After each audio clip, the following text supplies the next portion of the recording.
सुप्रिया जी, आपका रिएक्शन इस पर? उप मुख्यमंत्री बनना चाहिए देवेंद्र फडणवीस को, हालांकि उन्होंने कहा वो सरकार में शामिल नहीं होंगे।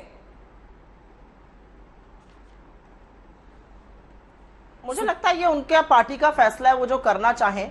लेकिन यहाँ पर मैंडेट की बात हो रही थी, तो भैया सुबह 5:30 बजे काहे अजीत पवार जी के साथ जाकर आपने लपक के शपथ ले ली थी? और दूसरी चीज, मुझे लगता है जिस बात के बारे में ज्यादा बात नहीं हो रही है, आप ही की संवाददाता मौसमी का मैं इंटरव्यू देख रही थी थोड़ी देर पहले, कृपा शंकर सिंह वगैरह लोग जब निकल रहे थे, आंतरिक विद्रोह बीजेपी में भी बहुत है। तो देखिए आगे आगे क्या होता है, कितने दिन ये सरकार चलती है, क्यों निस्तो नाबूद कर लेगी। बड़ी खबर इस वक्त बता रहे हैं, फडणवीस ने बहुत बड़ा दिल दिखाया है। जेपी नड्डा ने कहा है फडणवीस को सरकार में आना चाहिए, उप मुख्यमंत्री पद लेना चाहिए और एकनाथ शिंदे के साथ सरकार में शामिल होना चाहिए। ये बड़ी खबर इस वक्त की आप देख रहे हैं, क्योंकि जेपी नड्डा बीजेपी अध्यक्ष ने ये कहा है कि हम पद के लिए नहीं, विचार को आगे बढ़ाने के लिए है और फडणवीस को सरकार में शामिल होकर उप मुख्यमंत्री पद को स्वीकारना चाहिए। इस पर एक रिएक्शन संबित पात्रा जी आपकी तरफ से। ये बड़ी खबर इस वक्त की है, क्या फडणवीस को उप मुख्यमंत्री बनना चाहिए? उन्होंने कहा नहीं लेंगे। अब बीजेपी अध्यक्ष दिल्ली से कह रहे हैं कि उनको उप मुख्यमंत्री बनना चाहिए। क्या चल रहा है सर? ये जब दिल्ली आए थे फडणवीस जी तब बात नहीं हो पाई थी क्या?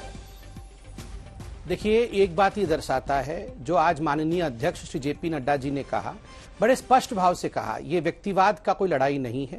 This is not a fight of individualism. ये महाराष्ट्र और विचार की लड़ाई है, महाराष्ट्र के लोगों की भलाई की लड़ाई है, विचारधारा की लड़ाई है।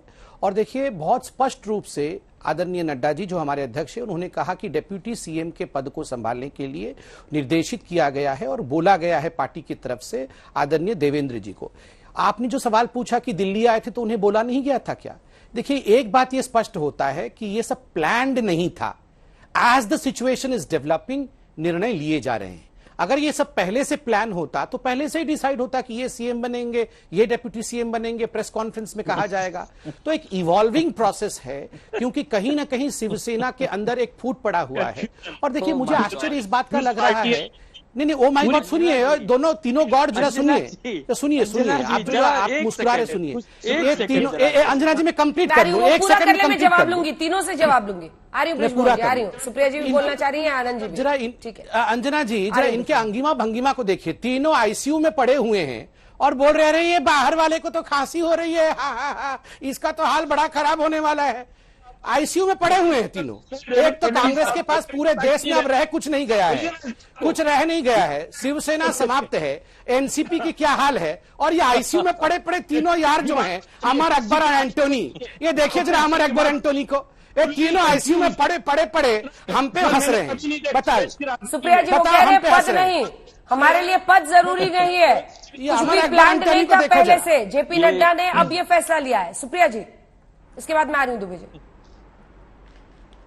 नहीं, प्लान तो हजारों करोड़ का जो लोटस ऑपरेशन शुरू हुआ, प्लान तो जो ईडी को भेजा गया करने के लिए वही था, और ऐसे ही होगा। मैं बता तो नहीं हूँ, आंतरिक कलर बीजेपी की दिख रही है। फडणवीस जी नाराज है, मुझे फिर लड्डू खिलाकर बिठा दिया गया।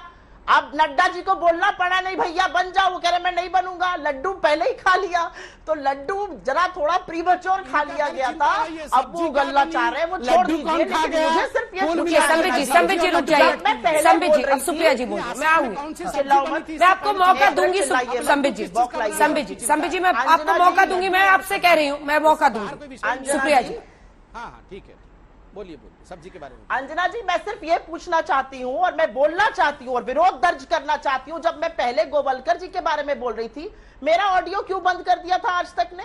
वो इसलिए क्योंकि आप लगातार दूसरे की बारी में बीच में बोल रही थी। जब भी कोई दूसरा बोलेगा तो बीच में आवाज नीचे की जाती है। बिल्कुल गलत नहीं है सुप्रिया जी, बिल्कुल गलत नहीं है। हमारे दर्शकों का टाइम सर्वोपरि है, एक साथ बोलना ठीक नहीं है।